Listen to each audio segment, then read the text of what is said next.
আসসালামু আলাইকুম, আমার চ্যানেল কুকিং বাই মিতা আপনাদের সবাইকে স্বাগতম। মাত্র একটা ডিম দিয়ে আজ ভীষণ মজার একটি নাস্তা তৈরি করে দেখাবো, যেটা খুবই অল্প সময় এবং অল্প কিছু উপকরণে তৈরি করে নেওয়া যায়। হঠাৎ মেহমান চলে আসলে বা চায়ের সাথেও এটাকে কিন্তু যে কোনো সময় নাস্তা হিসেবে সার্ভ করতে পারেন। নাস্তাটা তৈরি করার জন্য আপনাদের কোনো রকম কোনো ঝামেলাই করতে হবে না, না ফিরা বেলুন লাগবে না বেলে নেওয়ার কোনো ঝামেলা। হাত দিয়ে কিন্তু খুবই অল্প সময় তৈরি করে নিতে পারবেন। ছোট থেকে বড় সবাই খুবই পছন্দ করবে। এটা চাইলে তৈরি করে কিছুদিন সংরক্ষণ করেও রেখে দিতে পারবেন। আমি আশা করছি রেসিপিটা আপনাদের ভালো লাগবে। প্রথমে এখানে একটা বলে আমি একটা ডিম ভেঙে নিচ্ছি। এর সাথে দিয়ে দিচ্ছি 1/4 কাপ চিনি আর খুব সামান্য একটু লবণ। হাফ চা চামচ দিয়ে দিচ্ছি ভ্যানিলা এসেন্স। ভ্যানিলা এসেন্সটা দিলে এটা থেকে ডিমের কোনো গন্ধ আসবে না, তবে হাতের কাছে ভ্যানিলা এসেন্স না থাকলে চাইলে আপনার এখানে লেবুর ওপরের যে সবুজ খোসাটা আছে সেটাকে একটু গ্রেট করে দিয়ে দিতে পারেন, উপরে শুধু সবুজ অংশটা, তাহলে সুন্দর একটা ঘ্রাণ আসবে আর ডিমের গন্ধটাও লাগবে না। এখন এই সব কিছুকে একসাথে খুব ভালোভাবে মিক্স করে নিচ্ছি। যখন চিনিটা পুরোপুরি গলে গিয়েছে, এখন আমি দিয়ে দিচ্ছি হাফ কাপ সুজি। আমি এখানে একটা ডিমের জন্য হাফ কাপ সুজি ইউজ করেছি।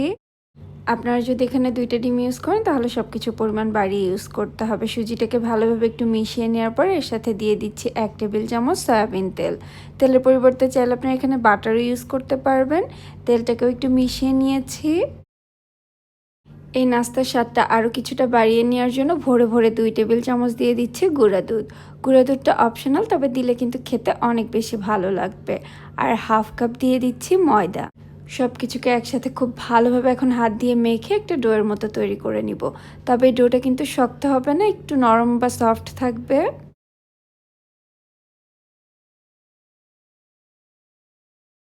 এরকম নরমই হতে হবে ডোটা। ডোটাকে এখন আমি 15 মিনিটের জন্য রেস্টে রেখে দিব। এতে যে সুজিটা ইউজ করেছি সুজিটা কিছুটা সফট হয়ে আসবে। 15 মিনিট পরে সুজিটাও বেশ খানিকটা ফুলে এই ডোটা দেখবেন বেশ খানিকটা শক্ত হয়ে এসেছে।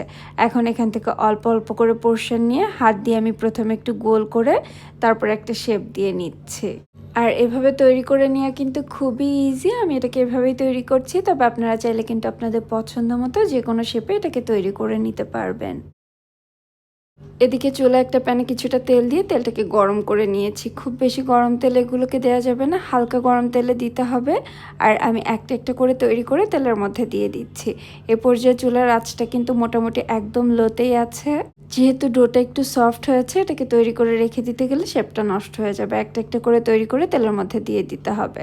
বেশ কিছু একসাথে দিয়ে নেওয়ার পর আমি চুলার আঁচটাকে মিডিয়াম লোতে রেখে একটু সময় নিয়ে এগুলোকে 2-3 বার উল্টে পাল্টে গোল্ডেন ব্রাউন করে ভেজে নিচ্ছি। চুলার আঁচটাকে বাড়িয়ে এগুলোকে ভাজা যাবে না, খুব দ্রুত কালার চলে আসবে। একদম লোতে রেখে আমি এগুলোকে ভেজে নিয়েছি। সুন্দর একটা কালার চলে এসেছে। এখন তেল ঝরিয়ে উঠিয়ে নিচ্ছি। একইভাবে বাকি সবগুলো ভেজে নিয়েছি। এগুলোকে চাইলে গরম গরম বা ঠান্ডা করেও সার্ভ করতে পারেন। খেতে খুবই মজার হয়। আর ছোট বড় সবাই দেখবেন অনেক বেশি পছন্দ করবে। তৈরি করে চাইলে একটা এয়ারটাইট কন্টেনারে ভরে সংরক্ষণ করেও রেখে দিতে পারবেন। আমার রেসিপিটি ভালো লেগে থাকলে একটি লাইক কমেন্ট করবেন এবং আমার চ্যানেলটিও সাবস্ক্রাইব করে রাখবেন। সবাই অনেক বেশি ভালো থাকবেন আর আমাদের জন্য দোয়া করবেন। আল্লাহ হাফেজ।